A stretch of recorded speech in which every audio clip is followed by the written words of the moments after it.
Chapter थी, जिसमें हम लास्ट क्लास में बात कर रहे थे शिक्षा और अपने विद्यालयीकरण की बात की थी, शिक्षा और निर्देशन की हमने बात की थी, और शिक्षा और प्रशिक्षण के बीच में जो डिफरेंस क्या होता है वो हमारा रह गया था। पहले इसको देख लेते हैं। तो शिक्षा और प्रशिक्षण की जैसे आपने किसकी बात की थी, हमने लास्ट क्लास में विद्यालय स्कूल की आपने बात की थी, ठीक है। इसके साथ साथ आपने निर्देशन की बात की थी, जिसे हम कहते हैं कि कोई किसी विशेष चीज के बारे में जो है आपको गाइडेंस जो देना, निर्देशन देना। तो लास्ट क्लास में भी हमने आप डिस्कस किया था कि जो शिक्षा होता है वो बहुत ही व्यापक होता है। ऐसा ही विद्यालय और निर्देशन में आपको देखने को मिला था।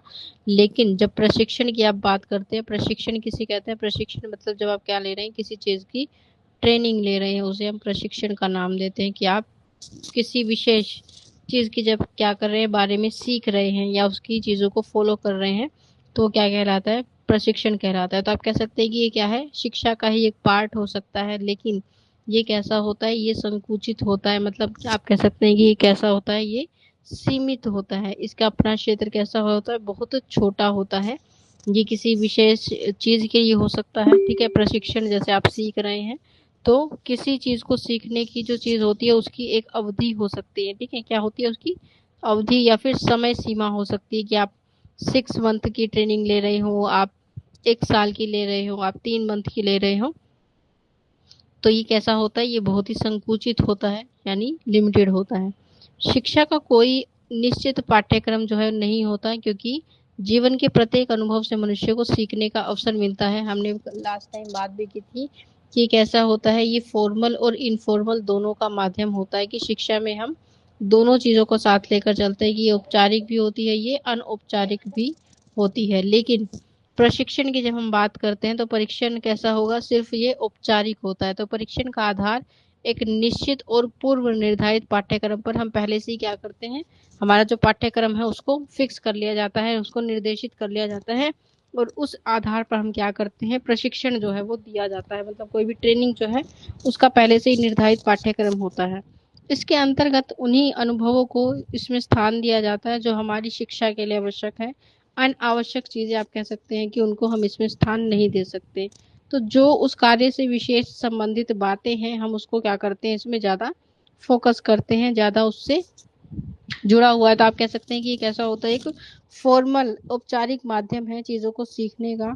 और इसलिए क्या है, ये निश्चित होता है, पहले से निर्धारित होता है, और इसके अंतर्गत क्या आते हैं, कुछ विशेष चीजों को हम इसमें शामिल करते हैं। फिर जब हम एजुकेशन की बात करते हैं तो ये शिक्षा बालक के संपूर्ण विकास को, संपूर्ण जीवन को प्रभावित करती है। कि शिक्षा यानी एजुकेशन बच्चे के हर एक पक्ष को साथ लेकर चलती है। मतलब आप कह सकते हैं कि उसकी ऑल राउंड डेवलपमेंट को ये क्या करती है, फोकस करती है। कि हर एक चीज पर ये क्या करेगी, उसको विकास को नियंत्रित करेगी। लेकिन जब प्रशिक्षण की बात करते हैं, ट्रेनिंग की बात करते हैं, तो ट्रेनिंग आपकी किसी विशेष एक चीज को प्रभावित करती है, ठीक है। जैसे कि आप कंप्यूटर के लिए कोर्स कर रहे हो तो उस प्रकार की ट्रेनिंग, या फिर आप किसी अन्य प्रकार की ट्रेनिंग, जैसे आप टीचर के लिए कर रहे हैं तो एनटीटी की ट्रेनिंग, ये भी क्या एक तरह की प्रशिक्षण है, ट्रेनिंग है, जो आपके लिए किसी विशेष क्षेत्र में भी क्या करेगी, आपको सहयोग देगी, आपके कौशल को, आपके स्किल्स को क्या करेगी, बढ़ावा देगी। तो प्रशिक्षण क्या होता है, किसी क्षेत्र से, किसी एक पर्टिकुलर विषय से, किसी एक पर्टिकुलर आप कह सकते हैं फिक्स जो हमारा क्षेत्र होता है उससे जो है प्रभावित होती है। फिर शिक्षा जो है वो जीवन पर्यंत यानी हमेशा चलने वाली एक प्रक्रिया है। आपको कहीं भी कुछ भी सीखने का अवसर मिल सकता है। आप किसी स्थान पर घूमने गए हैं तब, मित्र से मिलने गए हैं तब, तो जीवन पर्यंत चलने वाली क्या है, एक प्रक्रिया है। लेकिन प्रशिक्षण क्या है, प्रशिक्षण कुछ समय तक ही जारी, मतलब इसकी क्या हो सकती है, अलग अलग तरह की अवधि यानी समय सीमा हो सकती है। जैसे 6 मंथ की आपने ट्रेनिंग लगी है, लगी आपकी, मान लीजिए आप कोई जॉब कर रहे हैं, जॉब के दौरान आपकी किसी तरह की ट्रेनिंग लग गई है, जो कुछ दिनों की भी हो सकती है, कुछ महीनों की भी हो सकती है, और वर्षों की भी हो सकती है, ठीक है। तो इसलिए हम कहते हैं कि जो हमारी प्रशिक्षण होता है उसका क्या होता है, एक समय जो है पहले से निर्धारित होता है कि इतने टाइम के लिए जो है ये ट्रेनिंग आपको दी जाएगी। फिर शिक्षा के विभिन्न स्वरूप हो सकते हैं, ठीक है। जैसे औपचारिक शिक्षा होती है, अनौपचारिक शिक्षा होती है, व्यक्तिगत शिक्षा होती है, अव्यक्तिगत शिक्षा होती है। लेकिन प्रशिक्षण हमेशा कैसा होता है, ये व्यक्तित्व होता है और औपचारिक होता है। मतलब जब हम बात करते हैं शिक्षा की, तो शिक्षा के कई सारे रूप हो सकते हैं कि आप शिक्षा अपने विद्यालय से प्राप्त कर रहे हैं तो वो औपचारिक माध्यम हो गया। आप किसी मित्र, परिवार, फैमिली से सीख रहे हैं, या किसी जगह पर आप गए तब आपको सीखने को मिला, वो इनफॉर्मल हो जाएगा। व्यक्तित्व मतलब आप क्या कर रहे हैं, अपने आधार पर, अपनी रुचि के आधार पर चीजों को सीख रहे हैं, ठीक है। अव्यक्तित्व शिक्षा मतलब अलग तरह की शिक्षा, जो आप क्या कर रहे हैं, कुछ चीजें हम स्वाभाविक रूप से वो भी सीख लेते हैं जिनकी हमें आवश्यकता नहीं होती, या वातावरण से आपने कुछ सीख लिया जो आपके लिए अनावश्यक था, लेकिन फिर भी आपको क्या है, वो ज्ञान प्राप्त हो गया, तो ऐसी शिक्षा कि अव्यक्तित्व। फिर प्रशिक्षण हमेशा कैसा होता है, व्यक्तित्व होता है, मतलब इसके लिए क्या होता है, पहले से ही आपकी कोई संस्था है, कोई जो स्थान होगा वो निर्धारित किया होगा। औपचारिक होता है क्योंकि इसके लिए क्या होता है, एक पाठ्यक्रम होता है, समय होता है, समय अवधि होती है, ठीक है। जाने के लिए भी एक फिक्स स्थान होता है जहां पर जाकर आपको प्रशिक्षण जो है प्राप्त करना पड़ेगा। तो इसलिए हम कह सकते हैं कि ये क्या है, इन दोनों में आपको ये अंतर देखने को मिलता है। तो लास्ट क्लास में जब हमने बात की थी किसकी, कि आप चाहे एजुकेशन को एक साइड पे रख सकते हैं, ठीक है, और हमने जब स्कूल देखा था, या फिर आप कहते हैं ट्रेनिंग की बात करें, प्रशिक्षण की बात करें, या फिर आप गाइडेंस या फिर निर्देशन की बात करें, तो आप कह सकते हैं कि ये तीनों क्या हैं, ये तीनों पार्ट हो सकते हैं किसके, एजुकेशन के, शिक्षा के पार्ट होते हैं।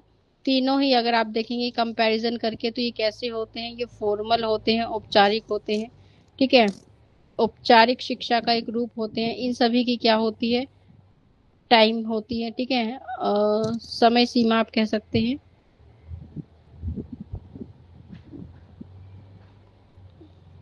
इन सभी का क्या होता है, पहले से ही एक शेड्यूल होता है, समय सीमा निर्धारित होती है, ठीक है। इनके लिए पहले से ही क्या होता है, पाठ्यक्रम जो है वो पहले से निर्धारित होता है। ये पहले से ही क्या होते हैं, पूर्व निर्धारित क्या है, उनके उद्देश्य होते हैं कि इनको सीखने से कोई ना कोई जो है आपका एम जो है, उद्देश्य वो है आपका पूरा होने वाला है। तो आप कह सकते हैं कि ये कैसे हैं, पहले से ही उद्देश्य पर आधारित होते हैं कि इस तरह की जो है शिक्षा या एजुकेशन आपको इससे सीखने को मिलेगी, ठीक है। तो ट्रेनिंग में आप ये देखेंगे कि एजुकेशन और ये सब कैसी होती है, ये सीमित होता है, इनका क्षेत्र कैसा होता है, सीमित होता है, संकुचित होता है। और शिक्षा हमेशा कैसी होती है, व्यापक होती है, बहुत फैलाव वाली होती है, ठीक है। ये क्या है, ये एक पार्ट है एजुकेशन का, मतलब इनका क्या होता है कि एजुकेशन का आप कह सकते हैं कि ये क्या है, एक हिस्सा है।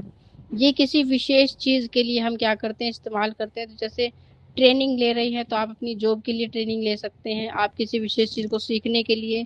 स्कूल जो है वो क्या होता है, हमारे व्यवहारिक और एक जर्नल जो आपको नॉलेज जो है, वो जर्नल नॉलेज आपको इससे मिलती है।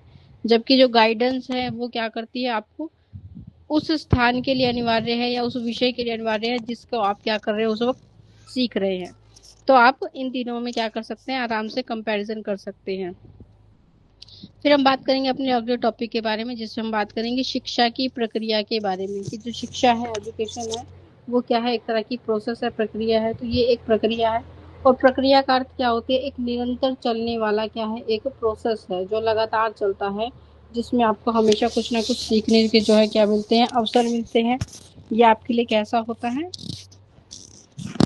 उद्देश्य पर आधारित होता है, कि शिक्षा के जो उद्देश्य निर्धारित किए गए उनको आधार मानकर आपको पढ़ाया जाता है। फिर शिक्षा की जो प्रक्रिया है वो जन्म से लेकर मृत्यु तक चलती रहती है। और शिक्षा की जो प्रक्रिया है इसमें विद्वानों ने इस प्रकार से, मतलब अलग अलग लोगों ने, अलग अलग साइकोलॉजिस्ट आप कह सकते हैं, कि उन्होंने अपने कुछ विचार जो है इसके लिए प्रस्तुत किए हैं। तो शिक्षा को क्या कहा गया है, शिक्षा को एक द्विमुखी प्रक्रिया के रूप में देखा गया है, ठीक है। द्विमुखी प्रक्रिया जिसे आप कह सकते हैं कि ये कैसी है, ये इस प्रकार की द्विपक्षीय प्रक्रिया जिसमें केवल दो पक्ष होते हैं, या फिर आप कह सकते हैं इसमें क्या होते हैं, दो ध्रुव होते हैं। एक ध्रुव पर जो है वो स्टूडेंट होता है, दूसरे ध्रुव पर क्या होते हैं, अध्यापक होते हैं, और उन दोनों के मध्य चलने वाली जो प्रक्रिया है वो क्या, वो शिक्षा कहलाती है।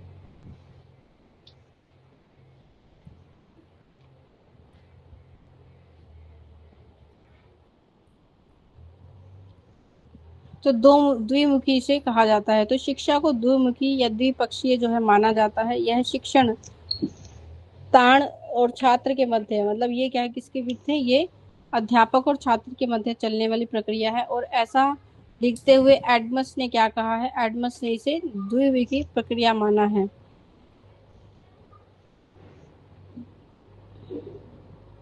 तो आप कह सकते हैं कि इसको हम द्विमुखी तो कहते ही हैं, इसके अलावा आप कह सकते हैं कि ये क्या है, एक द्विध्रुवीय प्रक्रिया जो है इसको कहा जा सकता है। शिक्षा द्विध्रुवीय ध्रुवीय प्रक्रिया का एक रूप है, जिसमें क्या है, आपके एक जो ध्रुव है वहां पर क्या होता है, शिक्षक होता है यानी अध्यापक होता है। जो दूसरा ध्रुव है यहाँ पर क्या होता है, छात्र होता है। और इन दोनों के बीच में क्या है, एक तरह की निरंतर लगातार चलने वाली क्या है, प्रक्रिया है।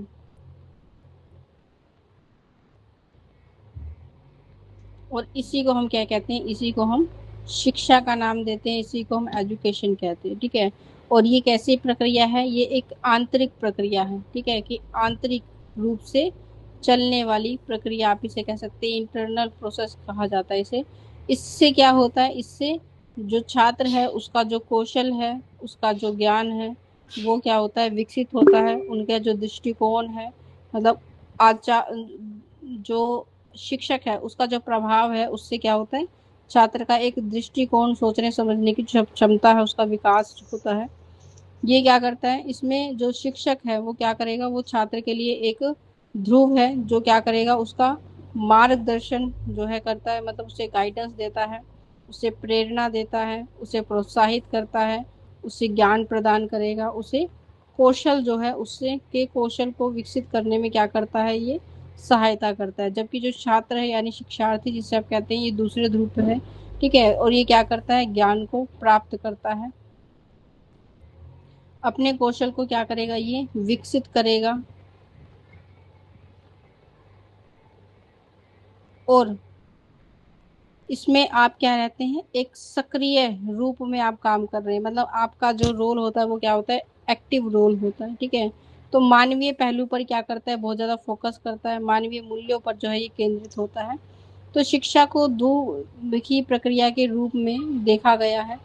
तो शिक्षा एक द्विमुखी प्रक्रिया है, तो जिसमें एक व्यक्तित्व दूसरे व्यक्तित्व को प्रभावित करता है। ठीक है। तो इसमें आप देखेंगे कि जो अध्यापक है उसका जो व्यक्तित्व है वो क्या करता है, छात्र को प्रभावित करता है, यानी उसका जो भी व्यवहार है, उसके जो भी विचार हैं वो क्या करते हैं, छात्र को प्रभावित करते हैं, उसके व्यक्तित्व के विकास में योगदान देते हैं, जिसके फलस्वरूप आपको उसके व्यवहार में परिवर्तन देखने को मिलता है। तो आपने देखा है कि बच्चे अपने जो टीचर्स हैं उनको बहुत ज़्यादा कॉपी करते हैं, उनकी तरह गतिविधियां, उनकी तरह बोलने का प्रयास करते हैं।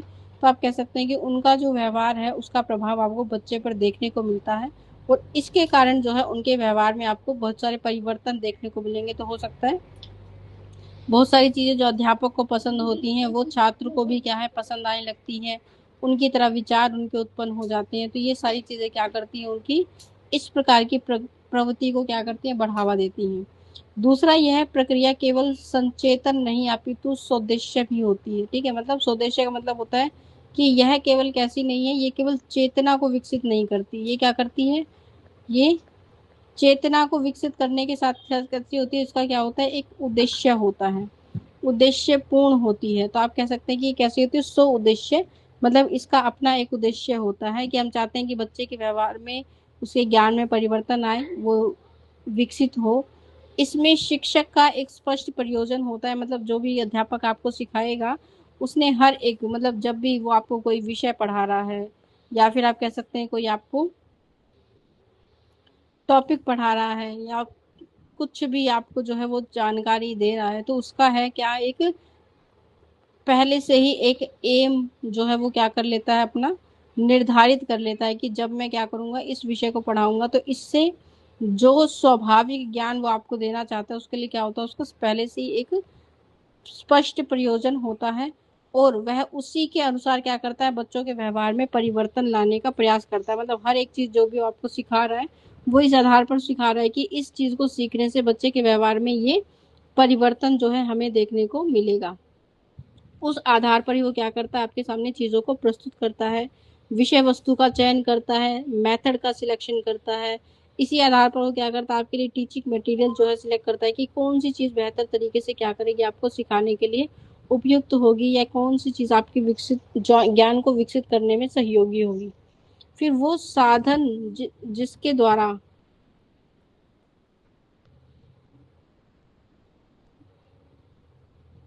साधन यानी कि जो भी सोर्स है आपके पास, उस सोर्स की बात कर रहे हैं कि वे साधन जिसके द्वारा हम बच्चे के व्यवहार में क्या ला सकते हैं, परिवर्तन लाते हैं।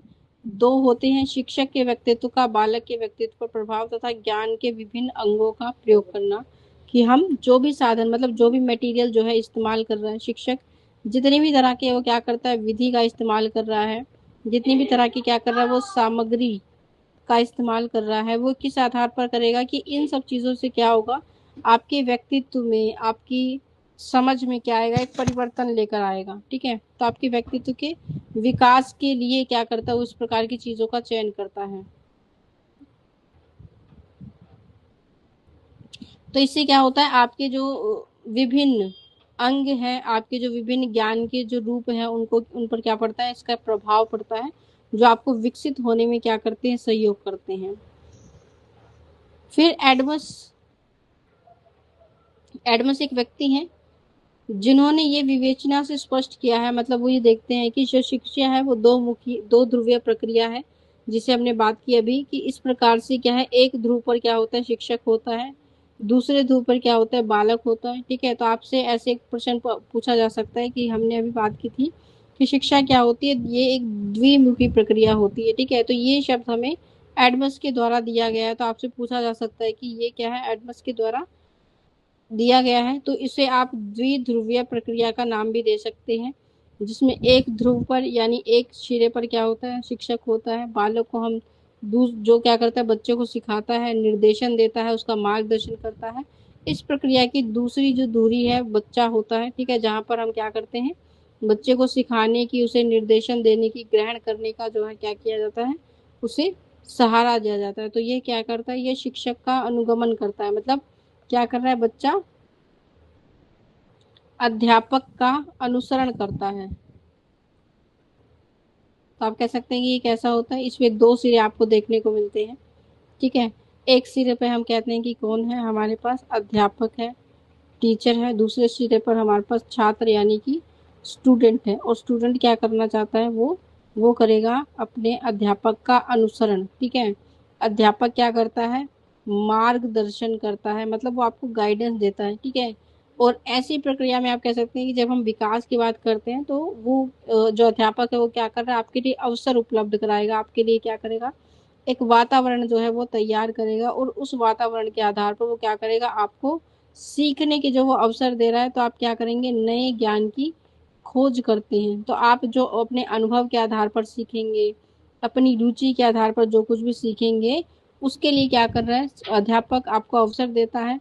आप गलत नॉलेज ना ग्रहण करें, इसलिए वो क्या बनता है, आपका एक मार्गदर्शन, की सही ज्ञान किस प्रकार से आपको दिया जाए, तो उसके लिए क्या बनेगा, आपका एक मार्गदर्शक जो है बनता है, एक गाइडेंस आपको प्रोवाइड करता है, दिशा निर्देश आपको देता है कि किस तरह से आपको क्या करना है, अपने कार्यों को लेकर चलना है, कि सही और उचित ज्ञान जो है वो आपको प्राप्त हो। फिर हम बात करते हैं कि शिक्षा को हम क्या कहते हैं, ये एक तरह की त्रिमुखी प्रक्रिया के रूप में कार्य करती है। त्रिमुखी प्रक्रिया मतलब हम कह सकते हैं कि ये क्या है, ये एक प्रकार की ट्राइपोलर प्रोसेस आप इसे कह सकते हैं। ठीक है, तो जॉन डेवी ये कहते हैं कि ये क्या है, एक तरह की ट्राइपोलर प्रोसेस है। ठीक है, मतलब इसके क्या होते हैं, तीन सिरे आपको देखने को मिलते हैं, और इन तीन सिरों में क्या होते हैं, तीन नोक आपको देखने को मिलेंगे। ठीक है, तो जैसे हमने पहले बात की थी कि एक सिरे पर क्या होता है, कि शिक्षा की जब हम बात कर रहे हैं, तो एक सिरे पर हमारे पास क्या होगा, अध्यापक होगा, टीचर, दूसरे सिरे पर हमारे पास क्या होता है, स्टूडेंट होता है, और यहाँ पर तीसरे सिरे पर मनोविज्ञान के आधार पर, समाज के आधार पर, वो कहते हैं कि जॉन डीवी ये कहते हैं कि जब हम क्या कर रहे हैं, एक अध्यापक और विद्यार्थी के बीच में होने वाली प्रक्रिया की बात कर रहे हैं, कि वो क्या कर रहा है, ज्ञान सिखा रहा है अध्यापक, और जो विद्यार्थी है सीख रहा है, तो वो किस आधार पर सीखेगा, किस चीज़ को बेस बनाकर उसे सिखाया जाएगा, किस चीज़ के आधार पर उसे जो है ज्ञान दिया जाएगा, तो वो आधार जो है वो क्या बनता है, वो पाठ्यक्रम बनता है। तो तीसरे सिरे पर आप कहेंगे कि इन दोनों के बीच में होने वाला जो प्रोसेस है, जो प्रक्रिया है, उसका आधार क्या बनता है, पाठ्यक्रम बनता है। तो शिक्षा को त्रिमुखी प्रक्रिया कहते हुए जॉन डीवी कहते हैं कि मनोविज्ञान या सामाजिक पथ पर अधिक ध्यान दिया जाता है, और शिक्षा समाज में समाज की आवश्यकताओं के अनुसार दी जाती है, कि हम समाज में बच्चों की आवश्यकताओं को ध्यान में रखें, समाज की आवश्यकताओं को ध्यान में रख के क्या कर रहे हैं, शिक्षा दे रहे हैं। और इस त्रिमुखी प्रक्रिया में बालक शिक्षक के साथ साथ क्या है, पाठ्यक्रम भी क्या है, अपना एक विशेष स्थान रखता है, क्योंकि ये हमें ये बताता है पाठ्यक्रम कि बच्चे को क्या पढ़ाया जाएगा, ठीक है, क्या उसे सिखाना है। तो उसको सिखाने के आधार पर हम क्या करते हैं, अपनी विधि का, अपनी सामग्री का जो चयन कर रहे हैं वो हम अपने पाठ्यक्रम के आधार पर करेंगे। तो इसलिए हम कहते हैं कि पाठ्यक्रम का क्या है, एक विशेष महत्व है। यदि पाठ्यक्रम नहीं होगा तो शिक्षक क्या पढ़ाएगा। तो इसलिए हमारे लिए क्या है, पाठ्यक्रम बहुत ज्यादा उपयोगी होता है।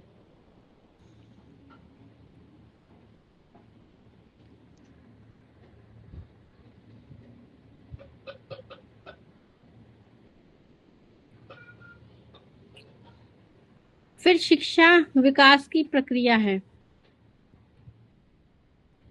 कि शिक्षा क्या है, शिक्षा विकास करने की एक प्रक्रिया है। मतलब बच्चे के अंदर जो गुण होते हैं उन गुणों को विकसित करने की जो प्रोसेस है उसको हम एजुकेशन यानी शिक्षा कहते हैं। तो बच्चे के अंदर जन्म से ही क्या होते हैं, कुछ गुण, कुछ शक्तियां जो उसके अंदर विद्यमान होती हैं,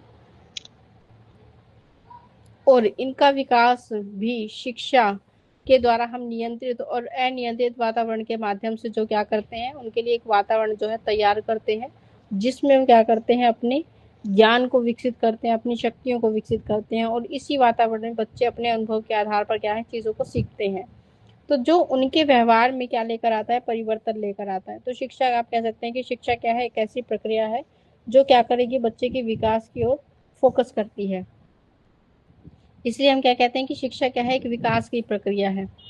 तो शिक्षा क्या करेगी, आपकी जो क्वालिटीज हैं उन क्वालिटीज को क्या करती है, विकसित करती है। मतलब आपके अंदर जो पहले से गुण विद्यमान है उन गुणों का क्या करेगी, ये विकास करेगी। और आपको क्या करती है, आपको शिक्षा नियंत्रित करती है, कंट्रोल करती है आपको, कि आपको अनुशासन सिखाने की, जब हम बात करते हैं स्वयं पर अनुशासन कैसे किया जाता है, ये सारी शिक्षा आपको जो है शिक्षा के माध्यम से मिलती है। वातावरण आपके लिए क्या किया जाता है, तैयार किया जाता है। मतलब एक ऐसा वातावरण जहाँ से सिर्फ आप पॉजिटिव सकारात्मक चीज़ों को सीखें, एक अच्छे ज्ञान, एक अच्छे नॉलेज को जो है वो आप क्या करें, स्वीकार करें। तो शिक्षा के माध्यम से हम क्या करते हैं, एक वातावरण तैयार करते हैं, और इसी वातावरण में बच्चे अपने अनुभव से जो है वो चीज़ों को सीखते हैं। उनके व्यवहार में परिवर्तन जो है हमें देखने को मिलता है। मतलब शिक्षा ही क्या करती है कि अगर आप किसी वेल एजुकेटेड पर्सन से मिलते हैं तो उसके व्यवहार में आपको एक अलग ही चेंज, एक अलग ही परिवर्तन देखने को मिलता है, और ये परिवर्तन किस वजह से है, वो शिक्षा की वजह से है। फिर हम बात करते हैं कि शाश्वत मूल्यों की प्रक्रिया, कि शिक्षा क्या है, शिक्षा एक शाश्वत मूल्यों की प्रक्रिया को कहा जाता है। तो प्रत्येक समाज में ऐसे शाश्वत मूल्य होते हैं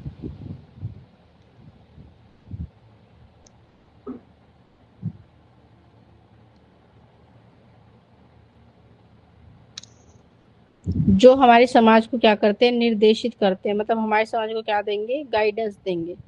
तो जो भी ऐसे शाश्वत मूल्य होते हैं जो हमारे समाज को क्या करते हैं, दिशा निर्देश देते हैं, जिस आधार पर हम कहेंगे कि हम क्या करते हैं, अपनी शिक्षा को बनाते हैं। तो प्रत्येक समाज में ऐसे शाश्वत मूल्य होते हैं जो समाज को गाइडेंस देते हैं। शिक्षा का काम इन्हीं मूल्यों का क्या करना है, विकास करना है। ऐसे मूल्यों में आध्यात्मिक मूल्य और नैतिक मूल्य दोनों ही क्या होते हैं, शामिल होते हैं। तो जब आप शाश्वत मूल्यों की बात करते हैं तो शाश्वत मूल्य आपको क्या करते हैं कि धर्म के आधार पर, जैसे आपने जो भी कहानी सुनी है, ठीक है, तो शाश्वत मूल्यों में आप कह सकते हैं कि जैसे हम सत्य की बात कर रहे हैं, कि आप सत्य के आधार पर बातों को सीख रहे हो, आप अहिंसा के आधार पर चीज़ों को सिखा रहे हो, आप ईमानदारी की बात जब करते हैं, तो ये क्या है, ये शाश्वत मूल्यों में शामिल है। परोपकार की जो बात है, तो परोपकार जो आपको नैतिक मूल्यों का एक रूप देखने को मिलता है, नैतिकता की बात हम करते हैं, तो ये सब चीज़ें क्या है, ये शाश्वत मूल्यों के प्रकार होते हैं। धैर्य, और इनका महत्व क्या होता है, ये सब क्या करते हैं, आपके अंदर एक सामाजिक एकता को बढ़ावा देंगे। कि अगर आप ऐसी चीज़ों को क्या करते हैं, अपने पाठ्यक्रम में शामिल करते हैं या इस आधार पर शिक्षा देते हैं, तो समाज में जो है कि इन सब चीज़ मूल्यों का क्या है, बहुत ज़्यादा महत्व है। समाज ने क्या किया है, इनको बनाया है और इनका हमें पालन करना चाहिए। तो शिक्षा का काम क्या है, इन मूल्यों को विकसित करना, कि बच्चे के अंदर क्या हो, ऐसी क्वालिटीज जो है विकसित हो, ठीक है, जिससे हम क्या कर सके, कुरीतियों का, जो हमारे समाज में ऐसी कुरीतियां हैं जो हमारे समाज के लिए उपयुक्त नहीं है, उनका उन्मूलन किया जा सके, मतलब उनको क्या किया जा सके, खत्म किया जा सके। तो उसमें हमें क्या मिलती है, सहायता मिलती है। इसके साथ साथ ये क्या करता है, ये आपके समग्र विकास को फोकस करता है, आपकी पूरी विकास के लिए क्या है, बहुत आवश्यक है। तो ऐसे मूल्य जो आध्यात्मिक, मतलब ज्ञान या धर्म भी आपको ये बताता है कि ये सारी चीजें क्या है, आपके व्यक्तित्व में शामिल होनी चाहिए। नैतिक मूल्यों की जब हम बात करते हैं तब भी आपको कहा जाता है कि ये सारी चीजें जो क्वालिटी है वो आपके अंदर होनी चाहिए। और ये सब कौन विकसित करेगा, ये शिक्षा के माध्यम से ही विकसित होती हैं। फिर है भावी जीवन की तैयारी, की शिक्षा क्या कर रही है, आपको आने वाले जीवन के लिए तैयार करती है। तो शिक्षा के माध्यम से जो बच्चे हैं वो भावी जीवन के लिए अपने आप को क्या कर रहे हैं, तैयार कर रहे हैं कि आने वाले समय में जो भी उनकी समस्याएं होंगी, जो भी उनके आजीविका जीवन के जो लक्ष्य हैं, उसके लिए शिक्षा उनको क्या कर रही है, प्रिपेयर कर रही है कि उसे कैसे प्राप्त करना है, कैसे अपने जीवन को जीना है। तो जीवन में किस दिशा में जाना चाहिए, मतलब क्या क्या चीज आप चाहते हैं, क्या लक्ष्य आपने निर्धारित किया है, ये सब आपको शिक्षा जो है तैयार करती है। तो इन सभी चीजों की तैयारी में शिक्षा आपको क्या कर रही है, सहयोग कर रही है। उसी के अनुसार वह अपने व्यवहार में समायोजन करती है, मतलब अपने अनुसार क्या करती है, वो क्या करेगी, एक संतुलन बनाकर रखेगी समाज में और आपकी आवश्यकताओं में। सार्थकता को क्या करती है, ग्रहण करती है, जिससे कि वह समाज और राष्ट्र के लिए क्या होगी, उपयोगी होगी। तो मतलब आने वाले जीवन में कि आपके जीवन को के लिए आपको क्या करती है, ये तैयार करती है। तो आने वाले जीवन में जैसे आप अपने जीवन के लिए लक्ष्य निर्धारित करना चाहते हो, शिक्षा आपको सहयोग करेगी।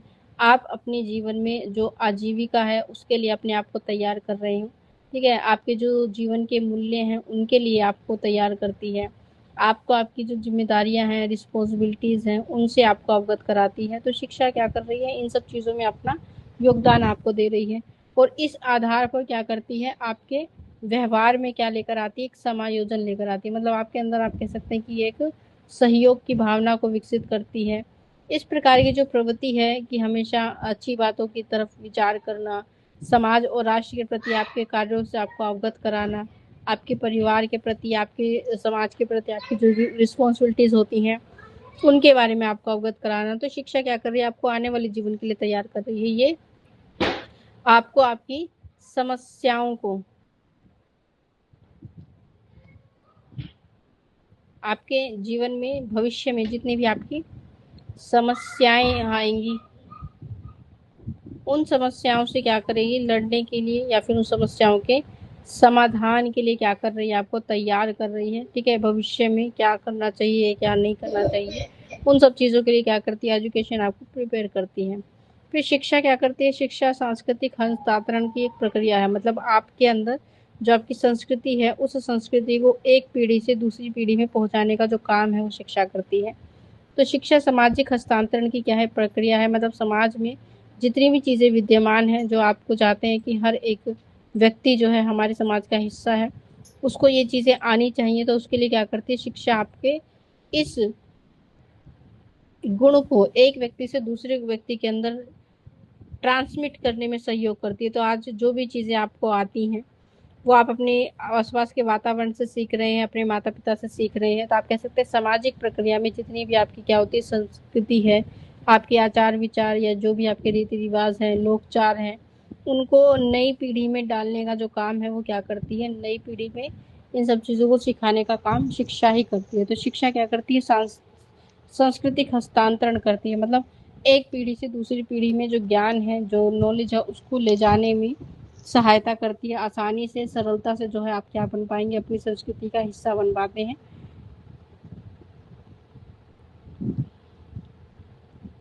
फिर शिक्षा ही क्या कर रही है, शिक्षा गंत्यात्मक प्रक्रिया है। गंत्यात्मक मतलब ये एक तरह की प्रगतिशील लगातार चलने वाली प्रक्रिया है।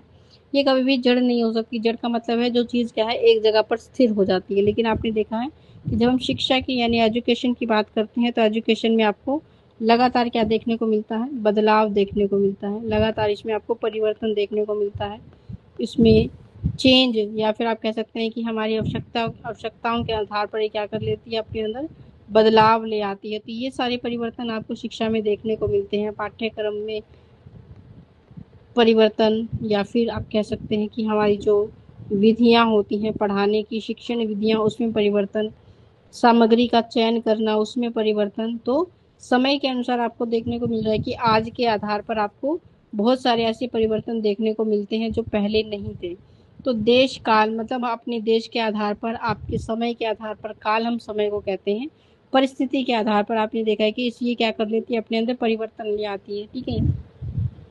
तो भारतीय शिक्षण का इतिहास इस बात का साक्षी है। मतलब आपने पहले से जो शिक्षा के तरीके देखे हैं उन माध्यम से आप क्या कर सकते हैं, इनको कंपेयर कर सकते हैं। इसका एक कंपैरिजन करके आप ये देख सकते हैं कि वैदिक युग से लेकर आज तक की जो भी शिक्षा की प्रक्रिया है उसमें अनेक बदलाव हैं। तो आप कह सकते हैं कि ये क्या है, गत्यात्मक है, गतिशील है, प्रगतिशील है, और यह उसकी क्या है, गतिशीलता का परिचालक है। कि जो बदलाव आपको देखने को मिलते हैं, ये बदलाव परिवर्तन के आधार पर हो, चाहे पाठ्यक्रम के विधियों के आधार पर, सामग्री के आधार पर, ये हमें ये बताते हैं कि ये कैसी है, गतिशील है, लचीली है, जो समय के आधार पर क्या कर लेती है, परिवर्तन ले आती है अपने अंदर।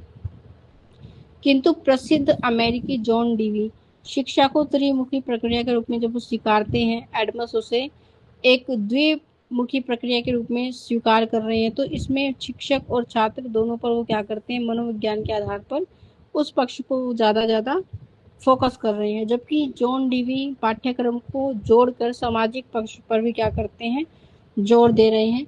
शिक्षा को क्या पढ़ाना और छात्र को क्या पढ़ना है, मतलब किसी भी अध्यापक को क्या चीजें पढ़ानी है, किस आधार पर शिक्षा देनी है, और छात्र को क्या सीखना है, ये सब पाठ्यक्रम पर ही जो है निर्धारित होता है। तो आप अतः आप ये कह सकते हैं कि जॉन डीवी ने शिक्षा के जो 3 ध्रुवीय इसे माना है, ये क्या है, शिक्षा के लिए ज्यादा महत्वपूर्ण है, जिसमें 3 अंग हमने देखे थे, शिक्षक, छात्र और पाठ्यक्रम।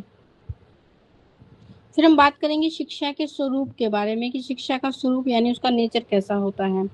तो व्यक्ति 2 प्रकार की शिक्षा जो है प्राप्त करता है। एक शिक्षा वो विद्यालय में प्राप्त करता है, दूसरी शिक्षा जो है वो अपने समाज से प्राप्त करता है। तो विद्यालय में उसे निश्चित अनुभव प्रदान होते हैं। मतलब विद्यालय में आप कहेंगे कि आपको जो शिक्षा है उसके लिए क्या है, पहले से ही हमने निर्धारण कर रखा है, पूर्व निर्धारित होती है, या फिर आप कह सकते हैं कि पहले से ही हमारे जो उद्देश्य होते हैं उन उद्देश्यों के आधार पर जो है हम बच्चे को क्या करते हैं, शिक्षित करते हैं।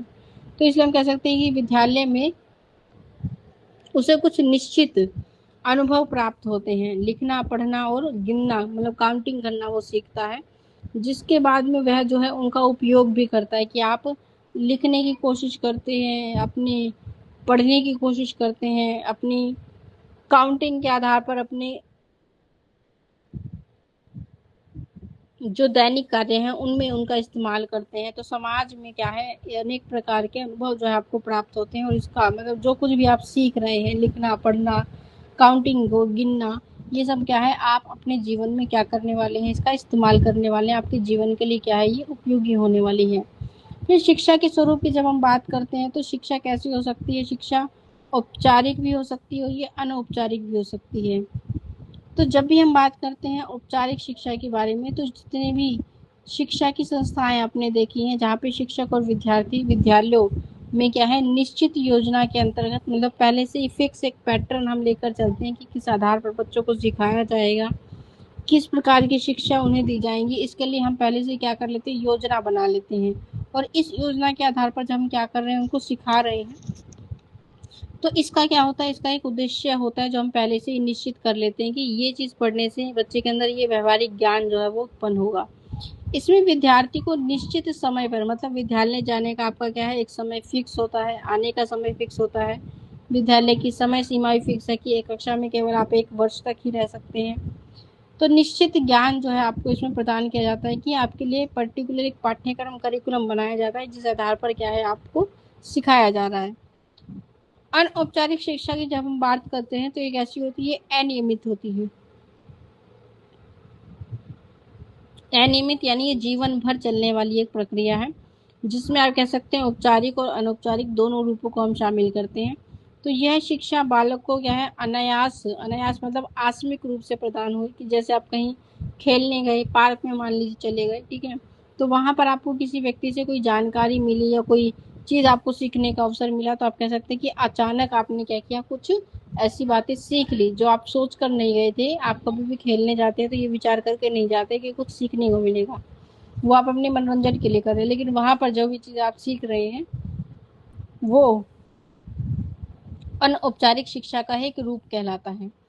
अगर आप घर में अपने घर से, अपने माता पिता से खेल कूद के माध्यम से, खेल के मैदान में अपने मित्रों से बातचीत करते वक्त हर वक्त क्या है, कुछ ना कुछ चीज़ें जो है आपको सीखने को मिलती हैं, कोई नई चीज़, नया ज्ञान आपको देखने को मिलता है।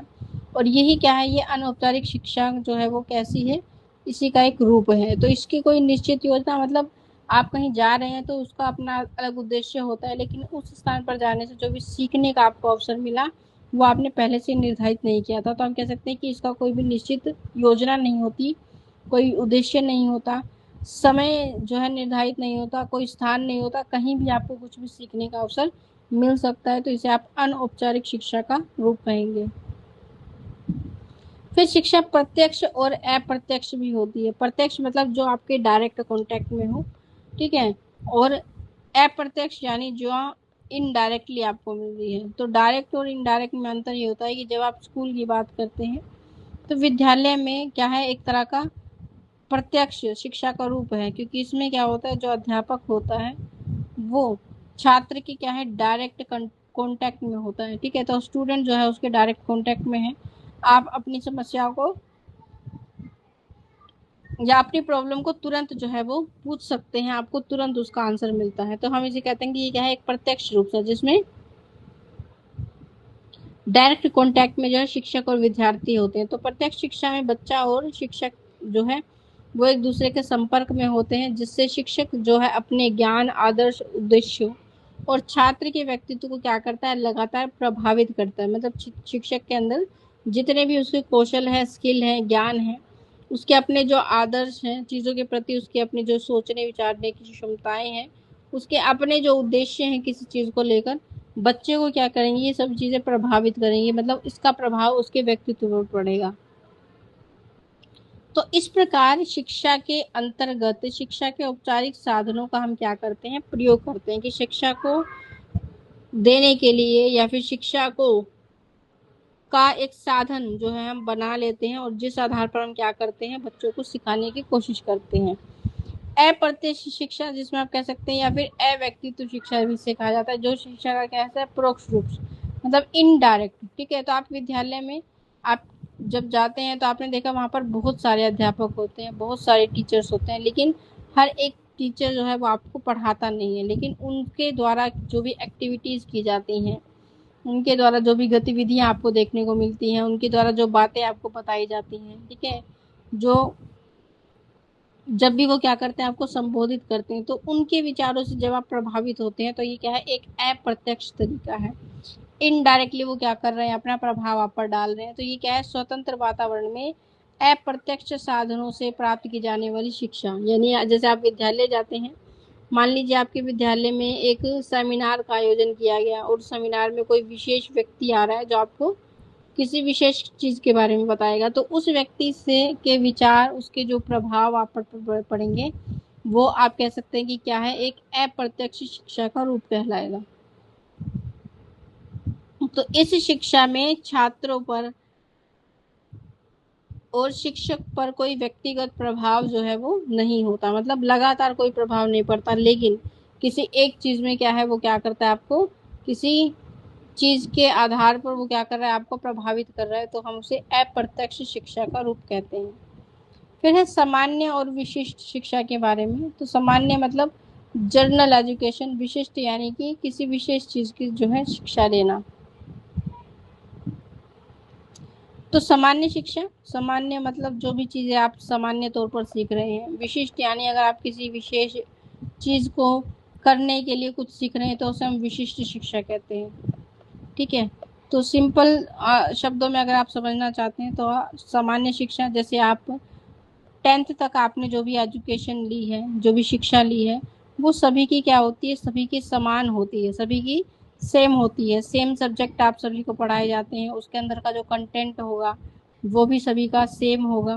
मतलब अपनी कंट्री में आप कहीं भी चले जाइए, 10वीं तक की जो एजुकेशन है उसमें आपको बहुत ज़्यादा परिवर्तन देखने को नहीं मिलेगा। किताबें जो है वो भी लगभग सेम होती हैं, सेम ही तरह की चीज़ें पढ़ाई जाती हैं। तो ये क्या है, ये एक ऐसा रूप है शिक्षा का जो आपके अंदर क्या देगा, एक जर्नल नॉलेज को क्या करेगा, इम्पार्ट करेगा। क्योंकि ये किस लिए है, ये आपके व्यवहार में परिवर्तन लाने के लिए है, तो आप कह सकते हैं व्यवहारिक ज्ञान है। समाज के आधार पर दी जाती है, तो आप कह सकते हैं सामाजिक परिवर्तन जो है आपके अंदर आए उसके लिए जो है वो शिक्षा दी जाती है। तो आप कह सकते हैं कि ये क्या है, एक तरह का शिक्षा का ऐसा रूप है जो सामान्य शिक्षा को दर्शाता है। इसके बाद जो आप 11th-12th पढ़ रहे हैं या फिर अपनी आप क्या कर रहे हैं, एजुकेशन को फर्दर कंटिन्यू कर रहे हैं, जैसे ग्रेजुएशन अगर आप कर रहे हैं, तो उस समय जो भी आप विषय चुनते हैं, जो भी आप सब्जेक्ट, जो भी आप स्ट्रीम ले रहे हैं, कि आप आर्ट ले रहे हैं, कॉमर्स ले रहे हैं, साइंस ले रहे हैं, उस आधार पर जब आप क्या कर रहे हैं, अपने विषयों का चयन कर रहे हैं, तो आप किसकी तरफ जा रहे हैं, आप विशेषता की तरफ जा रहे हैं, कि वो विषय केवल आप ही पढ़ रहे हैं। ठीक है, मतलब जो बच्चे उसका चयन कर रहे हैं केवल उनको वो सीखने का अवसर मिलेगा, और उनके अंदर ही अब अगर आप क्या कर रहे हैं, अपनी एजुकेशन को कंटिन्यू कर रहे हैं, तो उसके अंदर क्या मिलेगा, आपको विशेषज्ञ ज्ञान मिलेगा। तो आप किसी फील्ड से संबंधित चीजें जब पढ़ रहे होते हैं, तो आप इसे कहते हैं विशिष्ट शिक्षा का रूप कह सकते हैं। तो सामान्य शिक्षा को अक्सर हम क्या कहते हैं, उदार शिक्षा भी कहा जाता है। यह शिक्षा बच्चों को सामान्य जीवन के लिए क्या करती है, तैयार करती है। तो मतलब ये क्या कर रही है, आपके अंदर व्यवहारिक ज्ञान लेकर आ रही है। तो सामान्य चीजें जिसके बारे में आपको पता होना चाहिए वो ज्ञान आपको मिलता है। यह शिक्षा जो है, इसका विशेष कोई उद्देश्य नहीं होता, सामान्य उद्देश्य होता है, और इसका एकमात्र उद्देश्य है कि बच्चों के अंदर जो शक्तियां हैं, सामान्य बुद्धि है, उसको विकसित करना। फिर जब आप विशिष्ट शिक्षा की बात करते हैं, तो विशिष्ट शिक्षा का विशेष लक्ष्य होता है। मतलब जब आप किसी तरह की विशेष शिक्षा ले रहे हैं तो उसका अपना लक्ष्य होगा। जैसे आप मान लीजिए आप इंजीनियरिंग कर रहे हैं तो उसका एक विशेष लक्ष्य है, आप एमबीबीएस कर रहे हैं तो उसका अपना एक विशेष लक्ष्य है। तो इस शिक्षा के अंतर्गत छात्रों को किसी विशिष्ट व्यवसाय के लिए तैयार किया जा सकता है।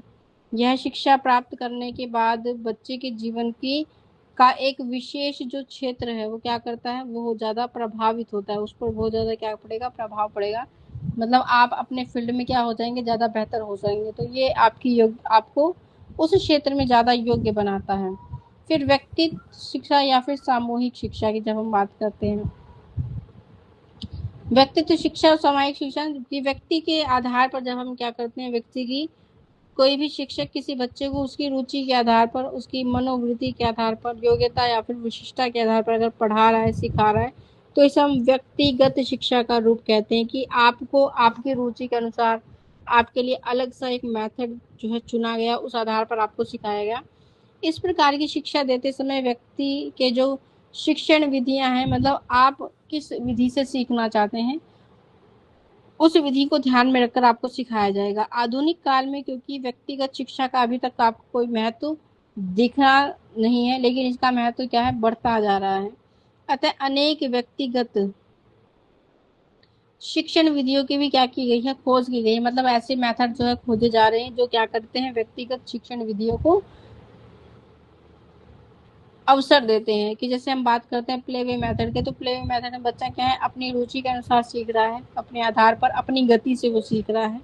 तो इस प्रकार के जो मेथड है वो कैसे हो सकते हैं, व्यक्तिगत मेथड आप कह सकते हैं। फिर सामूहिक शिक्षा, जिसमें आप कह सकते हैं कि बच्चों को जब एक ही समूह में पढ़ाया जा रहा हो। ठीक है, तो अभी जो सिस्टम आपको स्कूलों में देखने को मिलता है कि एक कक्षा में आपको 25 से 30 विद्यार्थी देखने को मिलते हैं, तो ऐसी शिक्षा का जो रूप है वो क्या है, सामूहिक शिक्षा कहलाती है।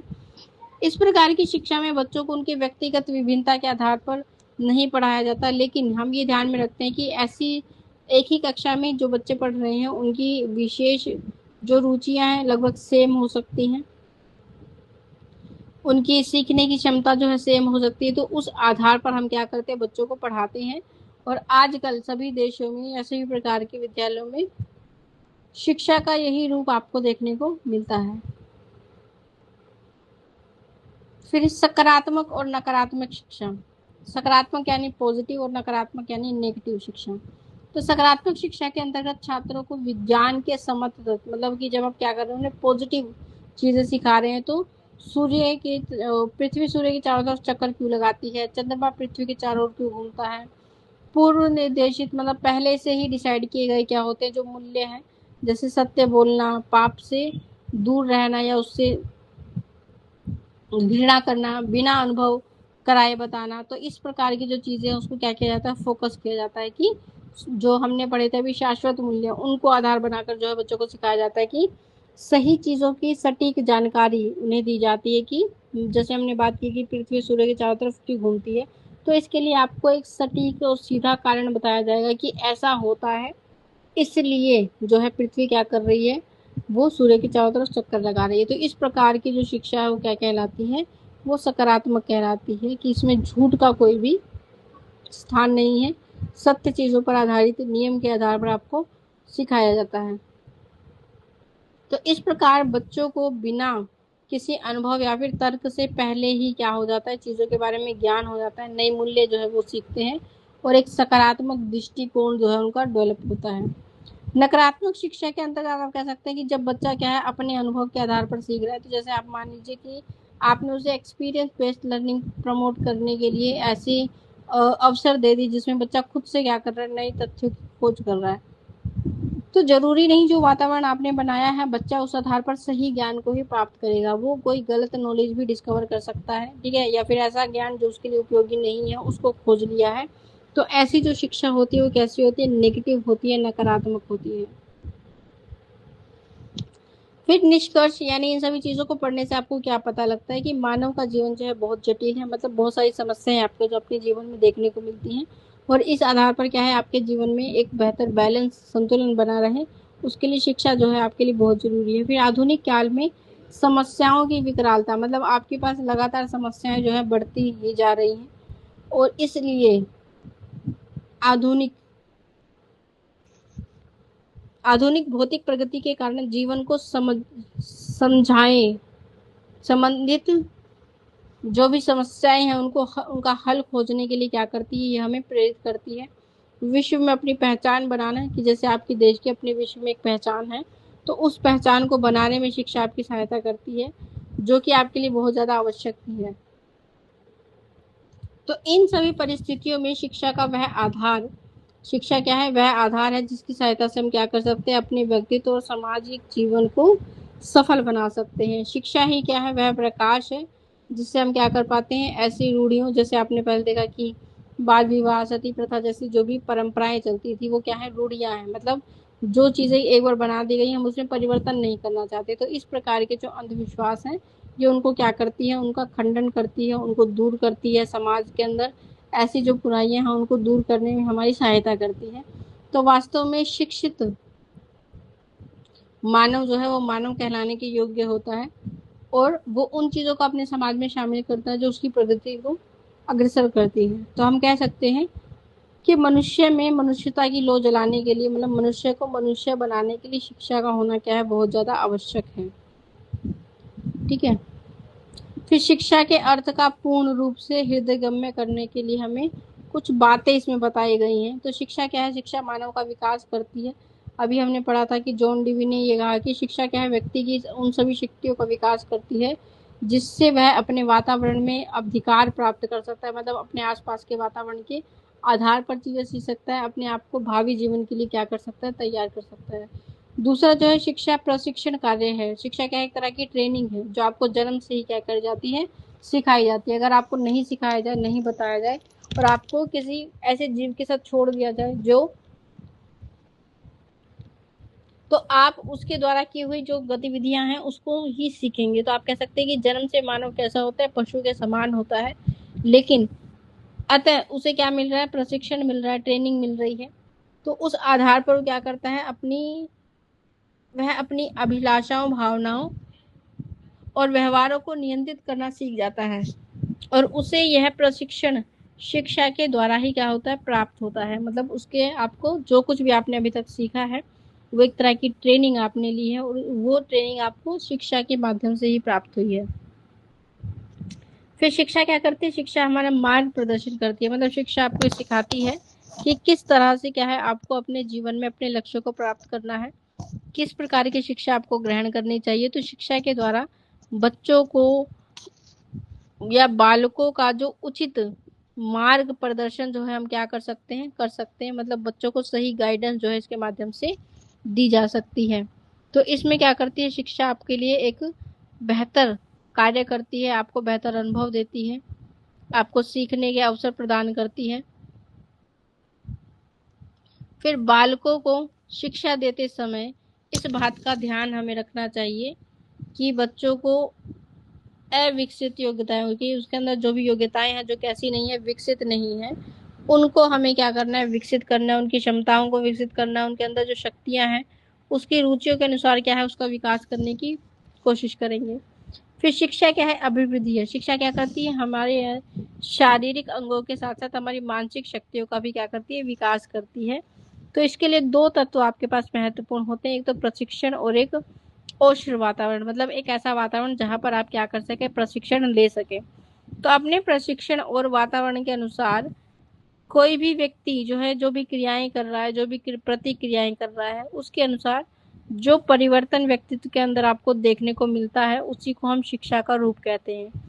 तो परिवर्तन से कई प्रक्रियाएं जो है अभिवृद्धि प्रक्रियाएं आपको देखने को मिलती हैं कि परिवर्तन की वजह से आपके मानसिक चीज़ों में, आपकी शारीरिक चीज़ों में बहुत सारे बदलाव आपकी ग्रोथ को जो है बढ़ावा देती है और समाज के साथ एक संतुलन बेहतर बनाने में क्या करती है, बच्चे को अवसर देती है। तो जब बच्चा जो है बालक व्यक्तित्व के सभी पक्षों को, शारीरिक, मानसिक, नैतिक और आध्यात्मिक, सौंदर्यात्मक, सामाजिक, सबको समान रूप से लेकर चलता है तो उसका एक सर्वांगीण विकास में क्या करती है शिक्षा अपना योगदान देती है। फिर शिक्षा क्या है, शिक्षा एक सामाजिक कार्य है, मतलब समाज में होने वाली एक प्रक्रिया का रूप आप इसे कह सकते हैं। शिक्षा की जो प्रक्रिया है ये एक सामाजिक कार्य है। जॉन डीवी अपने शब्दों में कहते हैं कि सामाजिक वातावरण में उसके प्रत्येक सदस्य के सभी क्रियाएं, मतलब कोई भी व्यक्ति अपने समाज के अनुसार जो भी गतिविधियां करता है वो गतिविधियां क्या है, सामाजिक कार्य का ही एक रूप है। तो इसका प्रभाव क्या है, उतनी ही मात्रा में आपके ऊपर पड़ता है जितना कि आपकी शिक्षा का पड़ता है। तो जितनी मात्रा में एक व्यक्ति समाज की सहयोगी क्रियाओं में भाग लेगा, मतलब जितना ज्यादा क्या करेंगे आप सामाजिक गतिविधियों में पार्टिसिपेट करेंगे, आपके व्यक्तित्व का उतना ज्यादा विकास होता है, उतनी ज्यादा बेहतर चीजें आपको सीखने का अवसर प्राप्त होते हैं। इससे ये स्पष्ट होता है कि सामाजिक वातावरण में व्यक्ति की जो सच्चे अर्थों में क्या है वो शिक्षित होता है। कि ऐसा कोई व्यक्ति जो समाज में, मान लीजिए आप जॉब कर रहे हैं तो आपका व्यक्तित्व है अलग तरह से विकसित होगा, अगर आप घर पर रहते हैं तो आपका व्यक्तित्व अलग तरह से विकसित होगा। तो जितना ज्यादा आप क्या करते हैं, लोगों के कांटेक्ट में आते हैं, समाज के व्यक्तियों के साथ आपके संपर्क बनते हैं, उतना ही ज्यादा विकास, उतनी ही ज्यादा वृद्धि आपको अपने अंदर देखने को मिलती है। फिर हेडसन का एक कथन हमें यहाँ दिया गया है जिसमें वो कहते हैं कि यदि शिक्षा केवल सामाजिक विरासत को हम पीढ़ी से दूसरी पीढ़ी में हस्तांतरित करते, मतलब अगर आप क्या करते चीजों को और ज्यादा बेहतर तरीके से नहीं सीखते, केवल आपने जो सीखा है उसको हम दूसरी पीढ़ी में क्या करते, ट्रांसमिट कर दें, तो ये क्या होगा, ये केवल अतीत की पुनरावृत्ति होगी। मतलब जिसमें आप क्या करते चीजों को वैसे का वैसा क्या किया जा रहा है, दोहराया जा रहा है, उसमें कोई बदलाव नहीं होता। और यदि शिक्षा का केवल बच्चों की अभिवृद्धि और विकास करती है तो सामाजिक विकास की अवहेलना करती। यदि शिक्षा अभिवृद्धि और विकास की प्रक्रिया अर्थात ऐसी प्रक्रिया है जिसमें सामाजिक वातावरण के अंग के रूप में सामाजिक विरासत को उत्तम और बुद्धिमान पुरुषों एवं स्त्रियों के विकास के लिए प्रयोग किया जाता है, तो यह शिक्षा क्या वह प्रक्रिया होती जिसका समर्थन दार्शनिक और सुरक्षा शिक्षा के सुधारक करते हैं। मतलब हमारी शिक्षा अगर कैसी होती, जो केवल उनका विकास कर रही है, जो केवल क्या है बुद्धिमान पुरुष है या स्त्री है, अगर उनके लिए हम इसका इस्तेमाल करते तो ये क्या कर रही है, फिलोसफर जो दार्शनिक है उनकी धारणाओं को क्या करती है, प्राथमिकता देती है। ठीक है।